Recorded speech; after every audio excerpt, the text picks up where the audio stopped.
ও যুবক, তুমি একটু চিন্তা করে দেখো, আজকে কতগুলো মানুষ আজকে এই বন্যার ভিতরে, কতগুলো মানুষ আজকে বন্যার মানুষ মানুষ কত এলাকার ভিতরে বন্যা, এত পরিমাণ নদীর ভিতরে পানি। আজকে দেখো বন্যাদানী মানুষগুলো আজকে কি পরিমাণ কষ্টের ভিতরে আছে। আজকে দেখো এই বন্যার মানুষ কতবার আমার আল্লাহ তাআলার কাছে ডাকে, এত মায়া লাগায় ডাকে। আমি তো গতকালকেও দেখলাম, ফেসবুকের ভিতরে দেখেছি, কত মানুষ, কত যুবক এই যে বন্যার ভিতরে, কত মুরব্বী বাবারা, কত আমার মারা, কত আমার ভাইয়েরা, কত আমার বোনেরা, কত ছোট ছোট বাচ্চারা এই বন্যার ভিতরে, কত মানুষ আজকে অনেক পরিমাণ কষ্টের ভিতরে আছে রে বান্দা। তুমি একটু চিন্তা করে দেখছো নাকি? ও যুবক, ও শাল্লা এলাকার যুবক, তোরা কি একটু চিন্তা করে দেখেছো? আজকে তুই তো ভালো মতন আসো, তুই তো ঠিকই চলতে পারতাস, তুই তো ঠিকই ঘুরতে পারতাস, তুই তো খাবার দাবার করতে পারতাস। ও যুবক, ওই ফেনী সদরের ভিতরে তুই একটু ছায়া দেখ, কুমিল্লার ভিতরে তুই একটু ছায়া দেখ, এমন এলাকায় এই সিলেটের জমিনের ভিতরে তুই একটু ছায়া দেখ, দেখ কি পরিমাণ পানি, পানির ভিতরে কতগুলো মানুষ আজকে পানিতে, তারা অনেক পরিমাণ কষ্ট করছে। আজকে কেউর ঘর নাই, আজকে কেউ গরু পায় না, ছাগল পায় না, আজকে নিজের সন্তানরা হয়ে যাইতেছে। ও যুবক, তুই একটু ভয় কর, তুই একটু ভয় করে আমার রবের কাছে তুই একটু চিন্তা কর, ওই রবের দিকে তুই একটু চা দে। আমার রব তোকে কত সুন্দর করে তোকে বানাইছে, আমার রব তোকে কত সুন্দর করে, তোকে কি সুন্দর করে তুই আজকে ঢাকাতে আসো, নাই পানি নাই কোনো কিছু। আজকে দেখ তুই আজকে গাজীপুরের ভিতরে আসো, দেখ কি শান্তিতে আসো।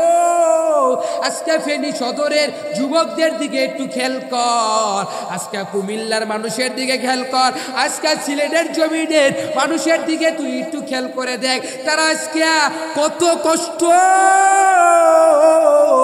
এত পরিমাণ কষ্ট।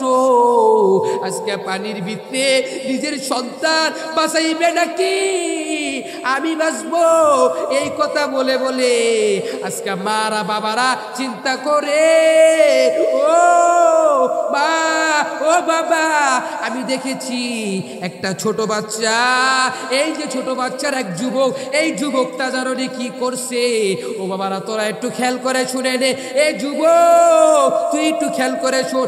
আমার এক ভাই, তার যেই সন্তানটা আছে এবং তার ওয়াইফটা আছে, এক মা এক বাবা, তারা কি করলো? সিলেটের জমিনের ভিতরে এই যে কিছুদিন আগের ঘটনা, কিছুদিন আগে বড় এক কাহিনী। কি কাহিনী জানো নি? এ যুবক একটু খেয়াল করে শুনবি, কেন তোদেরকে বলি, কেন তোদেরকে মেসালা করে জানিয়ে দেয়। আজকে দেখ কত যুবক তোরা আজকে সময়টাকে নষ্ট করো, আজকে কত যুবক তোরা আজকে ওয়াইটুক করে সময়টাকে মূল্য দেস না। ওই যে একজন মা, একজন বাবা, আমাকেও আমি দেখেছি, ওই মা আর ওই বাবা, তার যে সন্তানটা আছে বন্যার ভিতরে, তাদের ঘরের ভিতরে অনেক পরিমাণ পানি, পানিতে আজকে তারা কষ্ট করে আছে এবং তাদের ঘরের উপরে যেই টিনের চাল আছে ওই চালের উপরে তারা বসবাস করতেছে এবং বসবাস করে দেখে রাত্রেবেলা সারাদিন তারা পানি ছিল না এবং দুপুরও পানি ছিল না এবং সন্ধ্যার পরও পানি ছিল না। যখন হয়ে যায় এত পরিমাণ পানি কোথা থেকে আসলো? ও যুবক, তুই একটু চিন্তা করে দেখ। ওই মা বাবারা বলে আজকে দেখো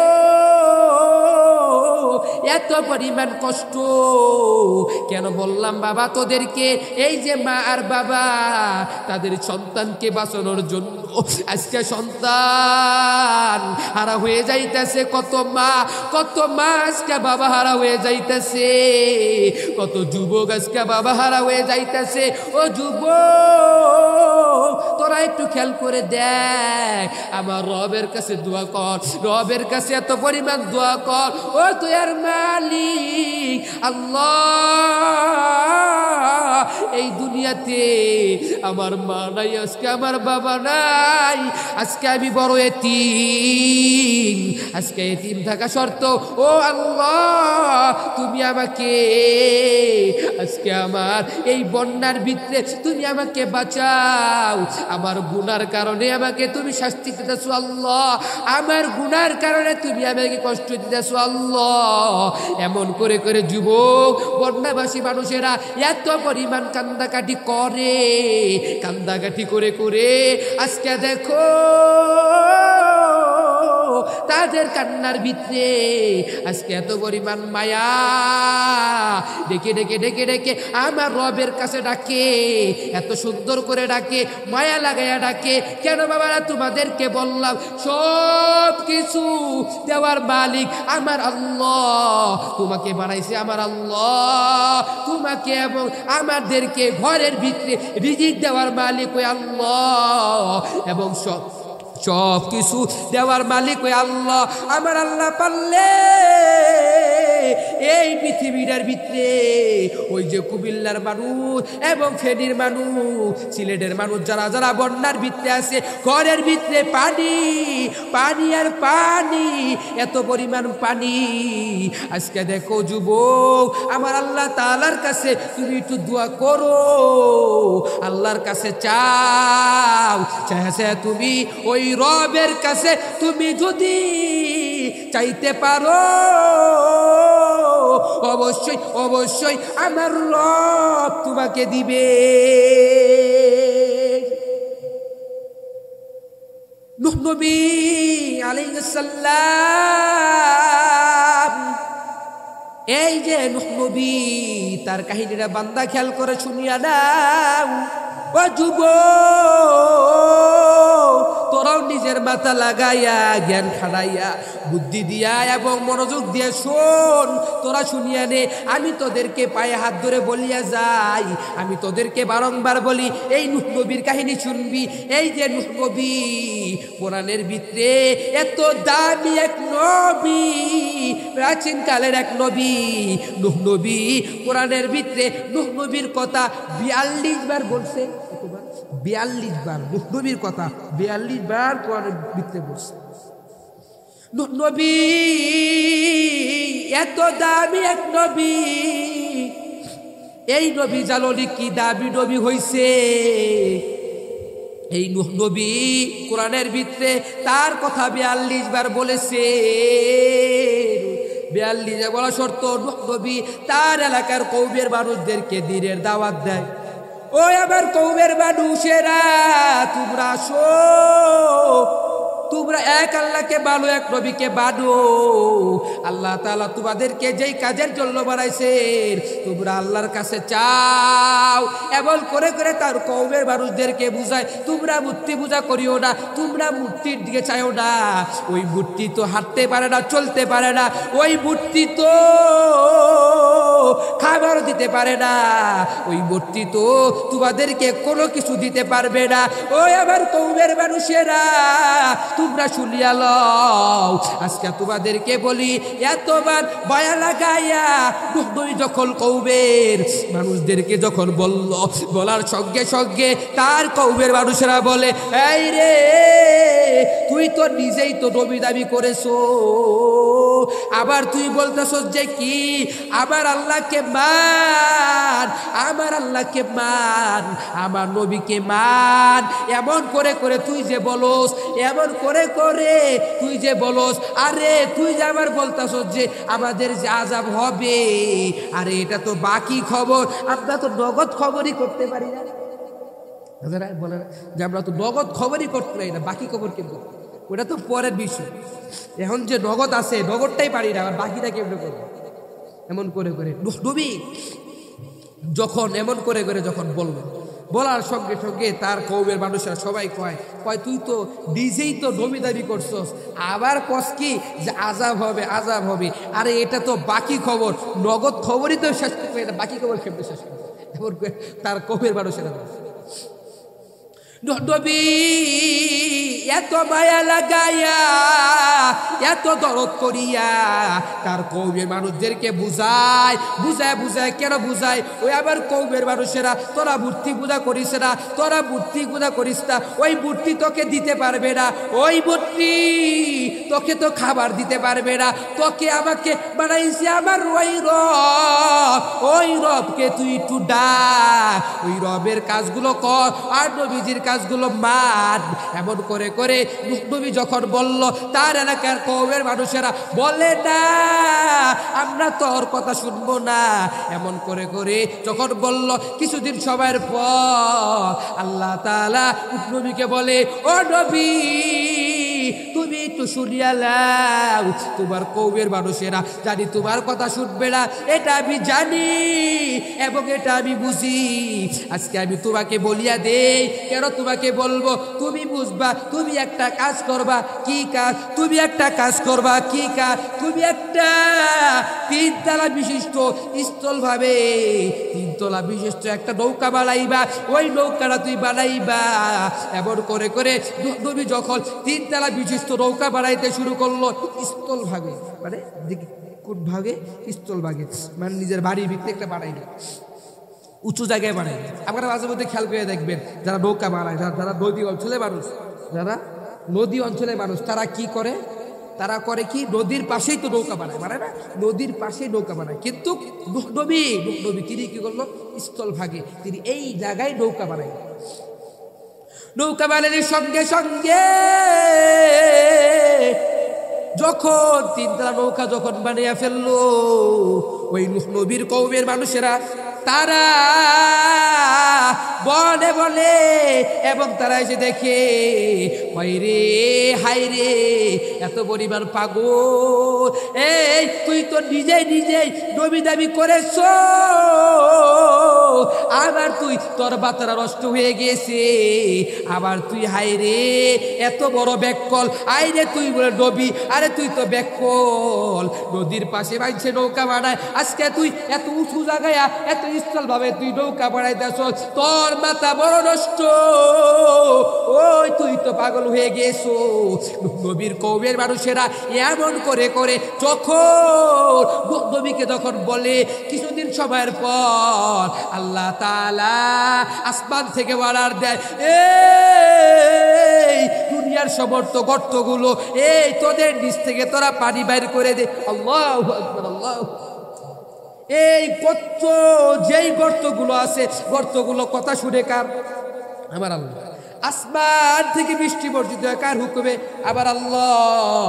এমন করে করে গর্ত থেকে আল্লাহ তাআলা দুনিয়ার জমিনে গর্তগুলোকে ডেকে ডেকে বলে, ও গর্ত, তোদের ভিতরে থেকে যতদের নিচে যত পানি আছে তোরা পানিগুলো বাইর করে দে।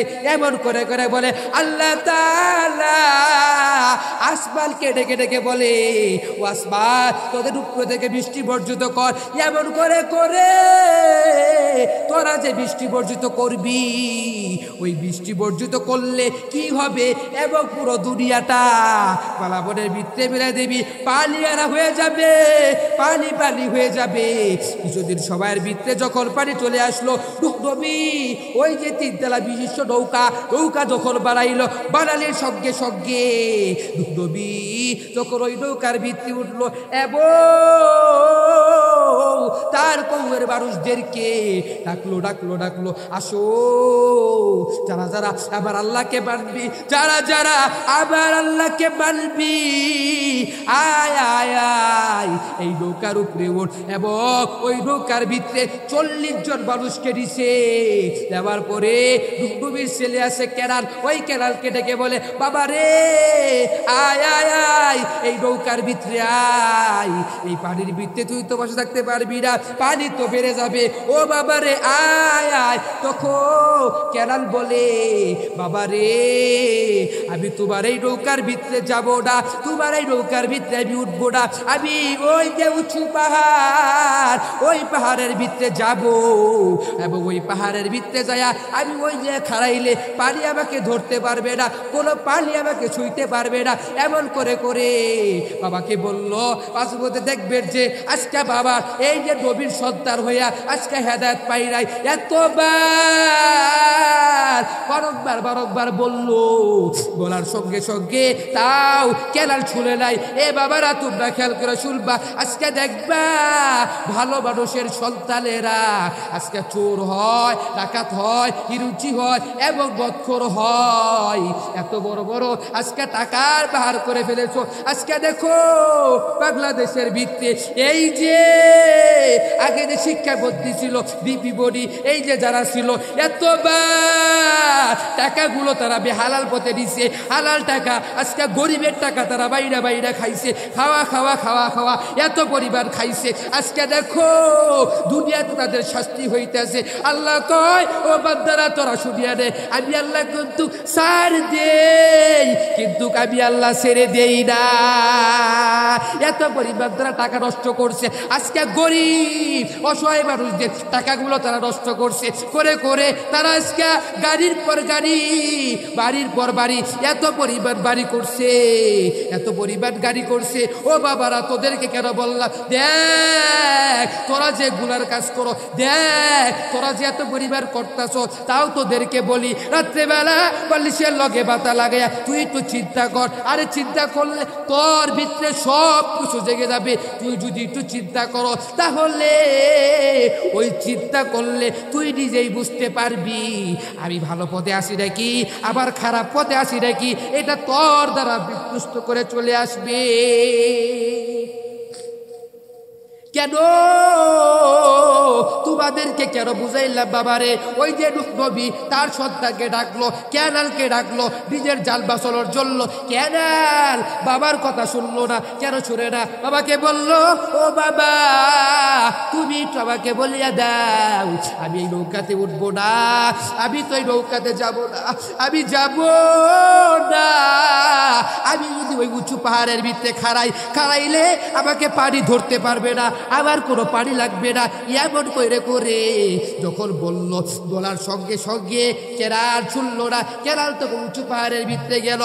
নবী নৌকাটা যখন ছাড়িয়ে দেওয়ার পর অনেকদিন পর একটা জায়গায় যে খাড়াইলো, এমন একটা জায়গায় যে খাড়াইছে, খাড়ানির পর এই জায়গার ভিতরে যখন নৌকাটা যখন ভিড় করার সঙ্গে সঙ্গে এই জায়গাটা ভিড় করার সঙ্গে সঙ্গে নবী দেখে আজকে যারা নবী বিরোধিতা করছে, আজকে পানির ভিতরে দুনিয়া বইয়া গেছে, আজকে নিজের সন্তান নাই, আজকে সন্তানারা হয়ে গেছে।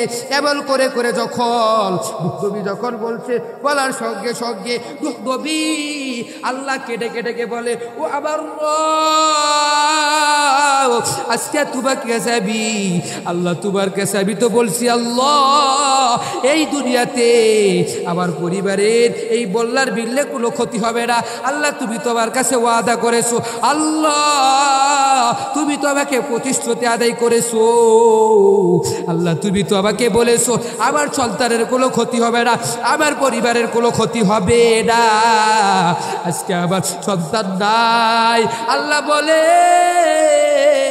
ও নবী তোর সন্তানকে তুই এতবার ডাকছো, ডাকার সঙ্গে সঙ্গে তোর সন্তান শুনে নাই, তোর সন্তান শুনলেও তারা কি করছে মানে নাই, তোকে তোর কথার উপরে চলে নাই, ওই ব্যক্তি হেদায়েত হয় নাই, ওই তো ইহুদি খ্রিস্টানদের সাথে ওই কাফেরদের সাথে বন্ধু বানাইছে।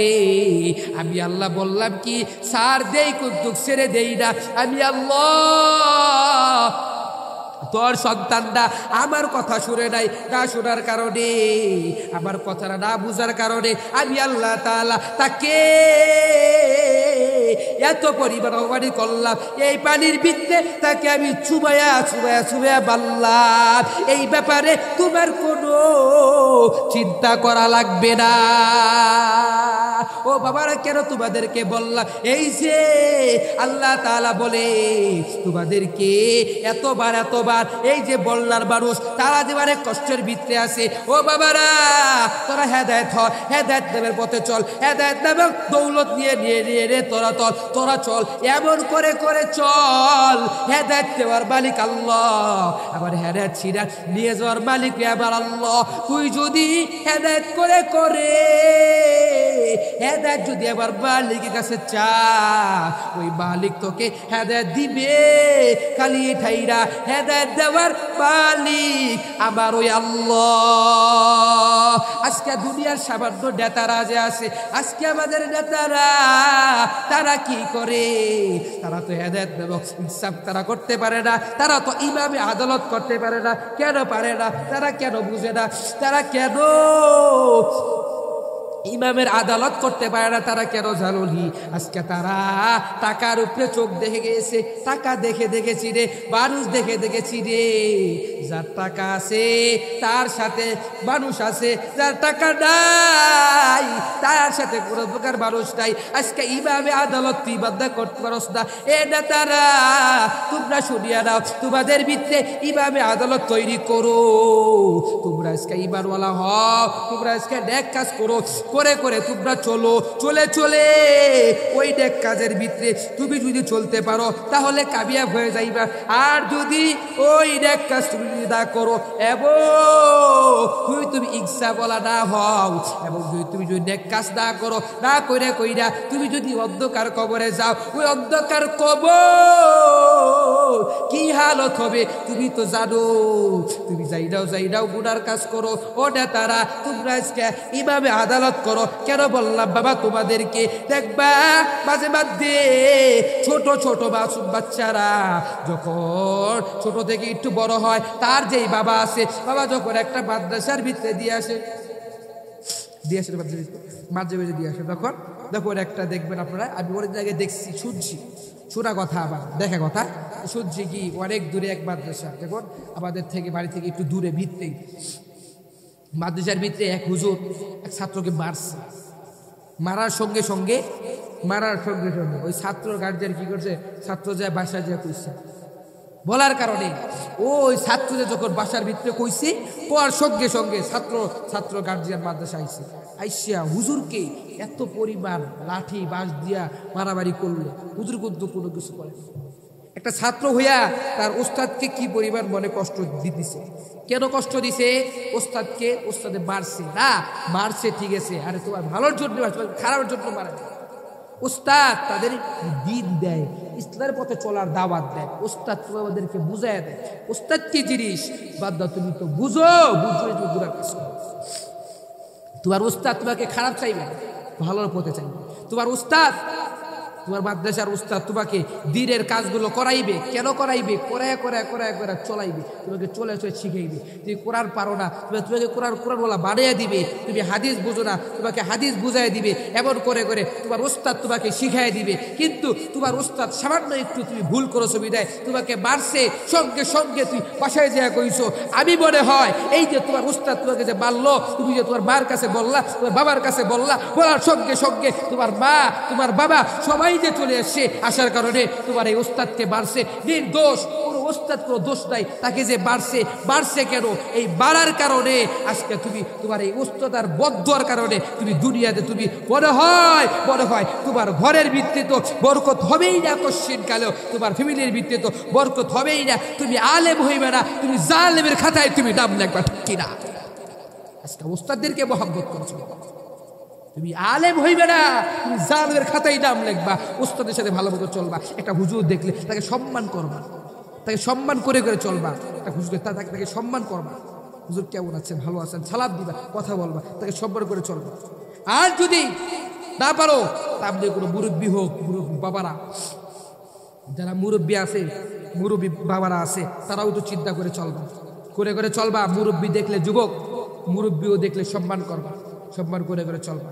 নিজের বাবাকে যেমন সম্মান করো, মাকে সম্মান করো। একটা অর্থ লাগে মুরব্বী দেখলে সালাম দিবা, জিজ্ঞাসা করবা কেমন আছেন বাবাজান, কেমন আছেন, ওনাকে জিজ্ঞাসা করবা। কিন্তু তুমি যদি কোনো যুবক, তুমি যদি কোনো মুরব্বীর সাথে যদি বেয়াদবি করো, কোশ্চিন কালেও তুমি তোমার ঘরের ভিত্তিতে বরকত হবে না, কোশ্চিন কালেও হবে না ঘরের ভিত্তিতে বরকত। এজন্য ইনসাফ করা চলবা, এবার থেকে পাওয়ার পরিবার চলবা, করে চলতে পারলে অনেক পরিবার দামি হয়ে যায় না, পরিবার চলতে পারলে কি দামি হয়ে যায়।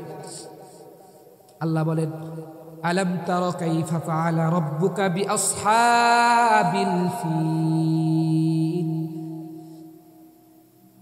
আল্লাহ তাআলা সূরাতুল ফিলের ভিতরে আল্লাহ তাআলা বুঝাইতেছেন, খালি হুমকি দিয়েছেন এমনটা না।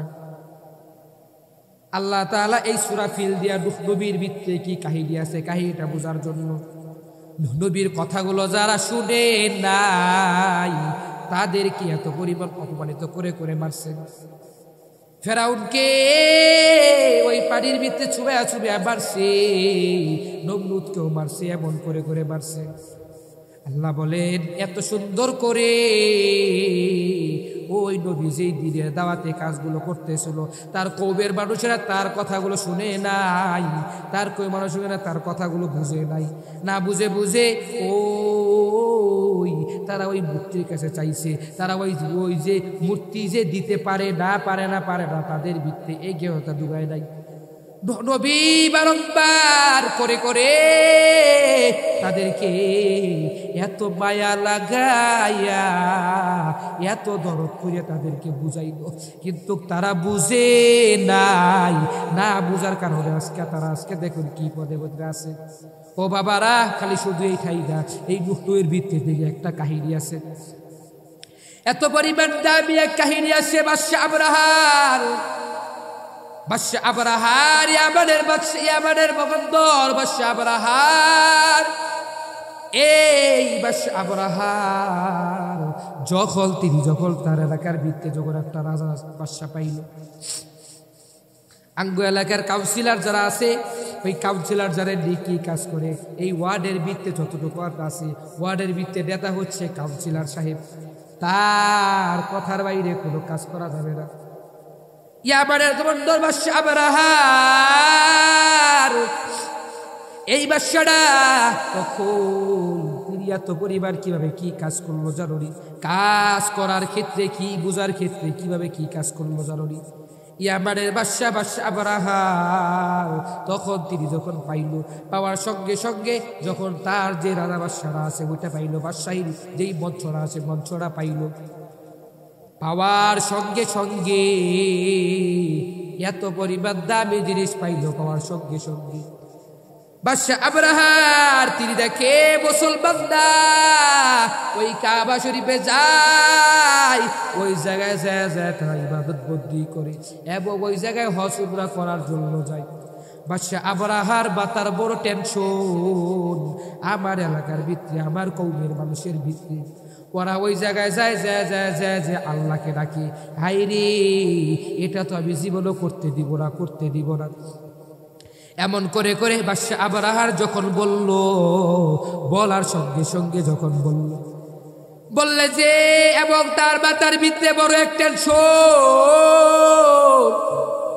যে আমার এলাকার মানুষগুলো কেন ওই মক্কায় যায়, ওই কাবা শরীফে যায়, ওদেরকে ওই জায়গায় যাইতে দিব না, ওদেরকে ওই জায়গায় আমি যাওয়ার জন্য রাখবো না। এমন করে করে বলল। একদিন বাদশা আবরাহার নামে তার বাড়ির ভিতরে সার নামে একটা জায়গা আছে, ওই জায়গার ভিতরে একটা বড় একটা জিনিস বানাইলো। আজকে আমার এলাকার মানুষগুলো ওই কাবাতে যাবে না, তারা কি করবে, তারা এই জায়গায় ইবাদত বন্দি করবে, ওই জায়গায় যা কাজগুলো করবে ওরা জানি এই জায়গার ভিতরে এই কাজগুলো করবে। এমন করে করে তাদের এলাকার মানুষদেরকে সবাইকে বুঝাইয়া দিল। এমন করে করে সবাইকে ডেকে ডেকে বলে, কয় তোমরা শুনিয়ালা, তোমরা আজ থেকে ওই কাবা শরীফে যাইবা না, তোমরা আজ থেকে ওই জায়গায় যাইবা না, তোমরা এই জায়গায় থাকবা, এই জায়গায় ইবাদত করবা, এই জায়গার ভিত্তিতে তোমরা সেজদা করবা। এমন করে করে যখন মানুষদেরকে বুঝায় বুঝায় বলল, কাবা শরীফের যেই সমস্ত মানুষগুলো আছে আবার আল্লাহ প্রেমিক, আবার আল্লাহকে ডাকে, ওই কাবা শরীফকে ভালোবাসে, তাদের মাথায় একটা তেল চলে এসেছে। আজকে বাদশা আবরাহা হইয়া তারা এই কাজগুলো করে, দাই এই কাজ করতে দিব না। আমার কাবা শরীফে আমরা যাবো, ওই জায়গায় যে আমরা ইবাদত করবো, আমরা ওই জায়গায় যাব না, ওই বাদশার দরবারে আমরা যাব না। এমন করে করে যখন বলল, একদিন একজনের মাথার ভিতরে চিন্তা, কাবার প্রেমিক যারা আছে তাদের মাথার ভিতরে একটা চিন্তা, কয় ঠিক আছে আজকে বাদশা আবরাহার। এমন করে করে যখন বলার সঙ্গে সঙ্গে বাদশা আবরাহা তাই যখন রাত্রে বেলা ঘুমিয়া যায়, এক কাবার প্রেমিক, এক আল্লাহর বান্দা ওই জায়গায় যাইয়া ওই যে ঘরটা যে বানাইছে ঘরটাকে তিনি রাত্রেবেলায় ধ্বংস করে ফেলল। এমন করে করে যখন ধ্বংস করলো বাদশা আবরাহার, সকালবেলা উঠতে দেখে তার যে গিজরা আছে গিজরা ভাঙতে ফেলছে। কয় কে ভাগছে রে, এরা কে ভাগছে, কারা তো সাহস, এটা কে ভাগছে, ওকে ধরিয়া দেয়। এমন কইরা কইরা খুঁজার সঙ্গে সঙ্গে কয় না রে, এই জায়গা তো কেউ নাই, এই জায়গা তো কেউ নাই, কে ভাগছে রে, প্রমাণ কি আছে। এমন কইরা কইরা মানুষদেরকে বুঝায়, কয় নাই রে, আজকে কাকে বলবো, এমন কইরা কেডা আছে, কেডা এরা ভাগছে, এটা তো বনের ভিতরে চিন্তা। বাদশা আবরাহা কয় এটা তো ভাগছে, কি আছে, আমি বুঝছি, ওই যে কাবার যারা কাবার প্রেমিক তারাই তো ভাগছে। আমি থেকে ওয়াদা করলাম, আমি বললাম যে আমার সৈন্যবান্যদেরকে আমি বললাম যে তোরা শুনিয়া ন, ওই কাবা শরীফকে আমি বাদশা আবরাহা ভেঙ্গে ফেলবো। এমন করে করে যখন বলার পরে ওই এলাকার ভিতরে, পৃথিবীর ভিতরে যেই বড় বড় নেতা আছে তাদেরকে জানাইলো। জানার সঙ্গে সঙ্গে তারা যখন শোনার সঙ্গে সঙ্গে শুনলার মধ্যে তখন একটা হাতি, বড় একটা হাতি বানাইছে, মাহমুদ নামে একটা হাতি আছে, এই হাতি পাঠাইলো। হাতি পাঠানোর সঙ্গে সঙ্গে হাতির সাথে আবার 11টা হাতি আছে, তাদেরকেও দিল। এক লগ্নে 12টা হাতি নিয়া বাদশা আবরাহা ওই কাবার দিকে চলে গেল। মাহমুদ নামে যে হাতিরা আছে কাবা থেকে 9 মাইল দূরে, এত দামি হাতি, এই মাহমুদ নামে হাতিরা কাবা থেকে 9 মাইল দূরে, এই হাতিরা যায় 9 মাইল দূরে যায় হাতিরা বসে পড়লো। হাতিরা ডানেও যায় না, বামেও যায় না, পিছনেও যায় না, সামনেও যায় না, এমন করে করে যায় না, সবাই ওকে মারে, এই ওঠ ওঠ ওঠ এমন করে করে ডাকে। মাহমুদ নামে হাতিরা না যায় না, যায় না, যায় না, হাতিরা চোখ দিয়া পানি পড়তাছে, এমন করে করে পানি পড়ে, এতবার ডাকতাছে। বাদশা আবরাহার মাথায় বড় টেনশন হয়ে গেল, আজকে মাহমুদ নামে এত বড় হাতিটা কেন যায় না রে, কেন যায় না। এমন করে করে যখন বলল, ওকে 2 দিন চলে গেল, 3 দিনের মাথায় খাবার তো নাই, খাবার তো খাওয়া লাগবো। এমন করে করে বলল। বাদশা আবরাহার সৈন্যবান্যদেরকে বুঝায় বলল, ওই আমার সৈন্যবান্যরা তোরা যা, এলাকার ভিতরে কোন জায়গায় খাবার আছে তোরা খাবারগুলো নিয়ে খাস ওই খাবারগুলো নিয়ে আসলে ওই খাবারগুলো আমি খাবো, এমন করে করে খাবো, এমন করে করে খাবো, এমন করে ধুইয়া নিয়ে আসবি। তার সৈন্যপান্যরা গেল, যাওয়ার পরে অনেক দূর দেখে যে একটা রাখাল কতগুলো ছাগল পালে, কতগুলো বকরি পালে, এমন করে কতগুলো প্রাণী পালে। পালার সঙ্গে সঙ্গে ওই রাখালের কাছে গেল। রাখালের কাছে যাইয়া রাখালকে জিজ্ঞাসা করে, বলে ও রাখাল এই সবগুলো আমাদেরকে দিয়ে দে। রাখাল বলে, কয় ভাই তোমাকে তুমি চিনতে পারলাম না, তুমি কে? কয় আমি তো, তুই তো চিনবি না, আমি হচ্ছে ওই যে বাদশা আব্রাহার আমি একটা কর্মচারী মানুষ। আব্রাহার বলেছে এই এলাকার ভিত্তি যতগুলো রাখাল আছে, যতগুলো গাভীর আছে, পশু আছে, সবগুলো ধরে ধরে আমি নিয়ে যাব ওনার কাছে। ওই তুই তো আমাকে বারণ করবি না, তুই তো আমাকে কোনো কিছু বলতে পারবি না। এমন করে করে যখন ওই বাদশা আব্রাহার সৈন্যপান্যরা যখন এমন করে করে যখন বলার সঙ্গে সঙ্গে বাদশা আব্রাহার সৈন্যরা যখন রাখালকে বলল, রাখাল বলে এটা তো আবার কোনো বকরি ছাগল নয়, এটা হচ্ছে ওই যে কাবার যে মুতাল্লি, ওটা হচ্ছে নবীজির দাদা আব্দুল মুত্তালিবের এটা হচ্ছে। এই সবগুলো জিনিসগুলো ওনার অনুমতি ছাড়াও আমি দিতে পারবো না। এমন করে করে যখন জুলুম কইরা তার কাছ থেকে নিয়ে গেল, রাখালের মাথায় বড় টেনশন। রাখাল চিন্তা করে, আমার মনিবের কাছে তো জানাইতে হবে, ওই মনিবের কাছে যাব। মনিবের কাছে গেল, আবার মালিকের কাছে গেল, দৌড় দিয়ে যায় এবং যা আব্দুল মুত্তালিব নবীজির দাদা আব্দুল মুত্তালিবের কাছে গেল। যাওয়ার সঙ্গে সঙ্গে ওই মুত্তালিবের কাছে যা বলতাছে এমন কথা, বাদশা আব্রাহার সৈন্যবান্যরা আপনার পণ্যগুলো নিয়ে গেছে, আপনার পানিগুলো নিয়ে গেছে, আপনার ছাগলগুলো নিয়ে গেছে। এমন করে করে যখন বলল, হাই রে দাদা আব্দুল মুত্তালিব, ওই যে নবীজির দাদা আব্দুল মুত্তালিবের মাথায় টেনশন। আচ্ছা ঠিক আছে, আমি যাবো, ওই জায়গায় যাবো। মক্কার দিকে চলে গেল। ওই জায়গায় যাওয়ার পরে বাদশা আব্রাহা আব্দুল মুত্তালিবের চেহারা দেখিয়া, এত সুন্দর চেহারা দেখিয়া বাদশা আব্রাহার তার মনটা কেমন হয়ে গেল, তার মনের ভিতরে কেউ শান্তি চলে আসলো। বাদশা আব্রাহার তার মনের ভিতরে একটা চিন্তা আসলো, কয় রে এত সুন্দর মানুষ দুনিয়াতে আসে রে, কয় রে এত সুন্দর মানুষ দুনিয়াতে আসে রে। এমন করে যখন বললো, মনে হয় উনি বড় একটা নেতা, উনি মনে হয় বড় একটা দামি মানুষ। এমন করে করে বাদশা আব্রাহা তাকে বুঝাইয়া বলল, ভাই রে আসো, তুমি আমার পাশে যা বসো। এমন করে করে নবীজির দাদা আব্দুল মুত্তালিবকে যখন তার পাশে বুঝাইল, হাই রে এত সুন্দর চেহারা তো হবে, ওটা তো হচ্ছে কোনো দুনিয়ার মানুষের কোনো বংশধর নয়, ওটা দুনিয়ার কোনো মানুষের দাদা নয়, ওটা হচ্ছে আপনার পয়গম্বর, ওই পয়গম্বরের দাদা আব্দুল মুত্তালিব। যখন ওই জায়গায় যখন বলল, এত সুন্দর চেহারা, দাদার যদি সুন্দর চেহারা হয়, তাহলে আমার নবীর চেহারাটা না জানি কত সুন্দর। এমন করে করে যখন দাদা আব্দুল মুত্তালিব যখন বলার সঙ্গে সঙ্গে দাদা আব্দুল মুত্তালিব যখন ওই যে বাদশা আব্রাহার পাশে বসলো, বসার সঙ্গে সঙ্গে বাদশা আব্রাহা বসার সঙ্গে সঙ্গে একসাথে মিলে বসলো। বলে ও আব্দুল মুত্তালিব বলতেছে, কয় রে এটা কি জিনিস রে? কয় বাদশা রে, এই দুনিয়াতে আবার যেগুলো বকরি আছে, ছাগল আছে, আবার রাখাল ওই জিনিসগুলো খাওয়াইছিল, এবং গরু ভুঁইয়ের ভিতরে ক্ষেতের ভিতরে ওই জিনিসগুলো ছাগলদেরকে খাবার খাওয়াইতেছে, আমার গাধাগুলোদেরকে খাবার খাওয়াইতেছে। তোমার সৈন্যরা যায় আমার ছাগলগুলো আমার গাধাগুলো নিয়ে আসছে, আমি তো দিব না। এমন করে যখন বলল, বাদশা আব্রাহার কয় আচ্ছা ঠিক আছে, আমিও তো নিব।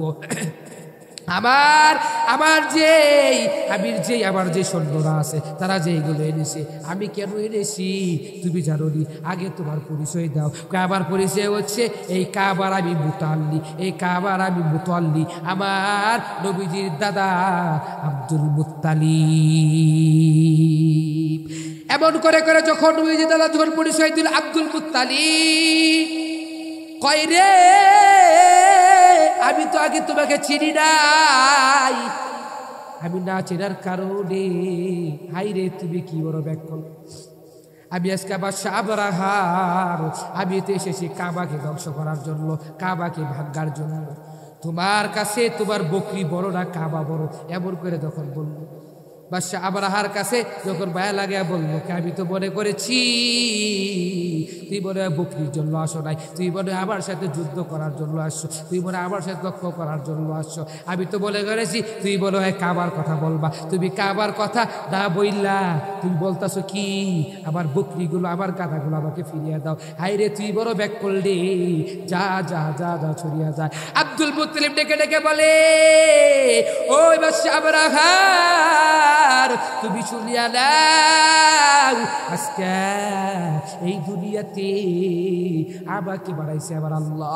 আমার বাড়ানি বত্রে আমার যে জিনিসগুলো আছে, এই গাধার মালিক, সব জিনিসের মালিক আমি। আমি আমার জিনিসগুলো আপনি বুঝাই নিলাম, আপনি আমাকে দিয়ে দেন, আমি জিনিসগুলো পণ্যগুলো আমার যে জিনিসগুলো আছে জিনিসগুলো আমি নিব। আমি নিয়ে ওই জিনিসের কাছে নিয়ে আমি বাড়ির দিকে রওনা করব। আমি তো ওই কাবাকে বাঁচাইতে পারবো না, ওই কাবাকে বাঁচাইবে যে বাড়াইছে তিনি, ওই কাবাকে বাঁচাইবে, আর ওই কাবাকে বাঁচাইবে আমাকে বাড়াইছে তোমাকে বাড়াইছে ওই আল্লাহ। এমন করে করে যখন বাদশা আবরারকে ডেকে ডেকে বলে, তখন বলার সঙ্গে সঙ্গে নবীজির দাদা আব্দুল মুত্তালিব তার গাদাগুলো নিয়ে যখন চলিয়া গেল, চলিয়া যাওয়ার সঙ্গে সঙ্গে যখন নিয়ে চলিয়া গেল, দাদাই যখন বকরিগুলো গাদাগুলো যখন নিয়ে চলিয়া গেল, যাওয়ার সঙ্গে সঙ্গে ওদিকে আল্লাহ তাআলা বাদশা আবরাহার কি ডেকে ডেকে বলে, বাদশা আবরাহার কি পারতো তো, আল্লাহ তো পারতো সঙ্গে সঙ্গে বাদশা আবরাহার কি মেরে ফেলার জন্য, মারে নাই এবং অনেক দিন ধরে অপেক্ষা করছে। দেখে যে বাদশা আবরাহার তাও তার বনের ভিতরে আফসোস আছে কি কাবাকে ভাঙবে, এমন করে করে ভাঙবে। দেখো বাবারা, এমন করে করে আল্লাহর ঘরকে ভাঙার জন্য বাদশা আবরাহাকে আল্লাহ তাআলা ওই কি বড় শাস্তি দিয়া পানির ভিতরে ডুবাইয়া তাকে মেরে ফেললো। আল্লাহ বলে বান্দা বড় ধরা, আল্লাহ বলে আমি কিন্তু ছাড় দিয়ে কিন্তু ছেড়ে দিই না। আল্লাহ তো পারতো সঙ্গে সঙ্গে তাকে সঙ্গে সঙ্গে তাকে মেরে ফেলতে, কিন্তু তাকে মারে নাই। আল্লাহ বলছে দেখি বাদশা আবরাহার কি একটু কি বার ঢুকে নাকি, তার ভিত্তি কি একটু অন্তর্ভিত্তি দিন ঢুকে নাকি, যদি ঢুকে যদি চলতে পারে তার ভিত্তি কি হেদায়েত আছে নাকি দেয় নাকি। আরে যদি তার ভিত্তি হেদায়েত ঢুকে মনটা যদি গল্লা যায় ভালো হয়ে যাইতে পারে। আল্লাহ তো অপেক্ষা করছে, করার সঙ্গে সঙ্গে দেখে যে না অনেক দিন চলে গেছে, বাদশা আবরাহা হেদায়েত তো হয় না, কোনো কিছু বলে না, তাও তার মনের ভিতরে একটা টেনশন, আমি কাবাকে ভাঙবো এমন করে করে যখন বলে বাদশা আবরাহা, বলার সঙ্গে সঙ্গে আল্লাহ তাআলা আসমান থেকে এত নির্দিষ্ট করলো যে কিভাবে মারবো, কিভাবে তাকে ধরবো। এমন করে যখন ধরার সঙ্গে সঙ্গে বাদশা আবরাহারের মাথার ভিতরে টেনশন, কি রে এটা কি হবে। ألم يجعل كيدهم في تضليل وأرسل عليهم طيرا أبابيل। আল্লাহ তাআলা এতবার মায়া লাগায় কিভাবে করলো যে ওই যে লোহে সাগরের ভিতরে থেকে আবাবিল বলে কিছু পাখি আছে, ওই পাখিগুলো আল্লাহ এবং আসমান থেকে পাখিগুলো উড়ে আসলো। উড়ে আসার সঙ্গে সঙ্গে এত দূরে আসলো, এতবার ওই পাখির পায়ের ভিতরে, হাতের ভিতরে, ডানার ভিতরে এমন করে আনলো। ওই আবাবিল পাখি দিয়া বাদশা আবরাহারকে এমন করে ধরলো। বাদশা আবরাহারের যত সৈন্যপণ্য আছে ওই পাখির উপরে যে ইট আছে, ইটগুলো এত পরিমাণ ফেলানোর সঙ্গে সঙ্গে বাদশা আবরাহা তো মরে গেল। বাদশা আবরাহারের সঙ্গে সঙ্গে তার সৈন্যপণ্যরা মরে গেল। বাবারা তোমাদেরকে বুঝাইলাম কেন বললাম, বুঝালাম কেন? তোমরা আল্লাহর কাজগুলো করো, কইরা কইরা চলো, চললে পারলে ফায়দা। চলো, তোমরা চলতে পারলে বড় দাবি হয়ে যাইবে রবের কাছে। চলো আল্লাহ তাআলা কাজগুলো করো, করে করে চলো। বাবারা ওয়াদাবদ্ধ হয়ে যাও, আল্লাহর কাজ করবানি, করে করে চলতে পারলে দাবি হইবে রবের কাছে, দাবি হয়ে যাইবা। তুমিও বাঁচো, তোমার ছেলে মেয়ে স্ত্রী সবাইকে বাঁচাও, ওই জাহান্নামের আগুন থেকে বাঁচাও। যদি বাঁচে তোমার নিজে খালি বাঁচবা, নিজে বাঁচবা, তোমার ছেলে মেয়ে কি করেছে তাদেরকেও বাঁচাও, এবং বাঁচাইবা, বাঁচাইয়া বাঁচাইয়া তাদেরকেও তুমি বুঝাইবা। তারা বুঝে না, তাদেরকে বুঝ দিবা, এ বুঝায় বুঝে তাদেরকে বুঝ জ্ঞান দিবা, ইসলামের জ্ঞান দিবা, নামাজের জ্ঞান দিবা। আল্লাহ তার যে আল্লাহ তাআলার যে জাহান্নাম আছে, ওই জাহান্নামের আগুনের ভয় দেখাইবা, দেখায় দেখা বুঝাইবা। যদি বুঝাইতে পারো, আর তোমার ছেলে মেয়ে তাদেরকে যদি তুমি নামাজিওয়ালা, নেককারওয়ালা, রমজান মাসে রোজাদার ব্যক্তি, এক পথে গরিবদেরকে সহযোগিতা করে করে চলতে পারে, বড় দাবি হয়ে যাইবা। তোমার ছেলে, তোমার মেয়ে, তোমার স্ত্রী যতদিন পর্যন্ত দুনিয়াতে বেঁচে থাকবে, যতবার আল্লাহকে ডাকবে, আবার আল্লাহ দিবে। আল্লাহকে ডাকার সঙ্গে সঙ্গে আল্লাহ কয়, আমার বান্দাটা আমার কাছে তাহাজ্জুদ পড়ে পড়ে চায়, আমার বান্দাটা আমার কাছে ফজর নামাজ পড়ে পড়ে চায়, আমার বান্দাটা আমার কাছে এত পরিমাণ জোহরের সময় চায়, আসরের সময় চায়, মাগরিবের সময় চায়, এশার সময় চায়। আবার চায় কি শুক্রবার জুমার দিন নতুন কাপড় পরিধান করে এবং আতর লাগাইয়া, সুরমা লাগাইয়া, মাথায় পাগড়ি বাঁধা, এত সুন্দর করে সাজ্জা শুক্রবার জুমার নামাজের পরে আমার কাছে এতবার চাই। আমি আল্লাহ তো আমার কাছে চাইতেছে, আরে আমি আল্লাহ কেন দিব না? আমি আল্লাহ তাকে এমন করে দিব, আমার নামাজের বদৌলতে, আমার ওই হকের বদৌলতে, আমার এই কাজের বদৌলতে যা চাই আমি আল্লাহ তাকে পূর্ণ করব। সুবহানাল্লাহ। বাবারা, তোমরা সব কিছু চাওয়ার মালিককে কার কাছে চাইবা? আমার আল্লাহর কাছে চাইবা। সবাইকে বললাম, কার কাছে চাইবা? আল্লাহর কাছে চাইবা। বিপদে পড়ছো, আল্লাহর কাছে চাইবা। ঘরে চাউল নাই, আল্লাহর কাছে চাইবা। খাবার টাকা রুজি ইনকাম করতে পারো না, আল্লাহর কাছে চাইবা। যদি তুমি আল্লাহর কাছে চাইতে পারো, তাহলে ওই আমার আল্লাহ দিবে। আর যদি আল্লাহর কাছে চাও, আল্লাহকে যদি খুশি করাইতে পারো, তাহলে আমার আল্লাহ খুশি হইয়া তোমার ঘরের ভিতরে বরকত দিয়ে দিবে। সুবহানাল্লাহ। ভাই, এই জন্য ভাই বলি, ভাই সব কাজের শুরুতে আল্লাহর কাছে চাইবা, চলবা। যে সমস্ত কথাগুলো বললাম, সবাইকে একসাথে মিলেমিশে ইসলামের কাজ, দ্বীনের কাজ করার বুঝার তৌফিক দান করুক, এবং সবগুলো কাজের গ্রস্ত হলেও ওই যে কাহিনীটি বললাম তার উপরে, এবং কিস্সা যেটাকে বললাম, কিস্সাগুলো বললাম, ওই কিস্সার উপরে সবাইকে বুঝ দিয়ে অন্তরের ভিতরে ভয় ঢুকায় চলেন, ইমানটাকে মজবুত করে করে চলেন, এবং সব কিছু চাইবো আবার ওই রবের কাছে যদি আমি চাইতে পারি, আর ওই রবের গোলামি করে যদি আমি অদ্দুয়ার করে চাইতে পারি, তাহলে আমার কবরটাকে শান্তির জায়গা হয়ে যাবে। আর যদি রবের গোলামি না করে যদি আমি অন্ধকার কবরে যাই, তাহলে ওর কবরটাকে ধাউ আগুন, দুনিয়ার সামান্য গরমই তো সহ্য করতে পারি না, দুনিয়ার সামান্য একটা মাত্র মমের উপরে যে আগুনটা আছে, ওর উপরে নখ দিলে নখটাকে পুড়ে যাবে, একটা ভয় লাগে, দূর আগুনই সহ্য করতে পারি না, আমি কিভাবে ওই জাহান্নামের আগুন সহ্য করব? বাবা, তুমি জান্নাতের কাজ করে অন্ধকার কবরে সবাইকে যাওয়ার তৌফিক দান করো। সকলে বলে আমিন। ওয়া আখির দাওয়ানা আলহামদুলিল্লাহি রাব্বিল আলামিন।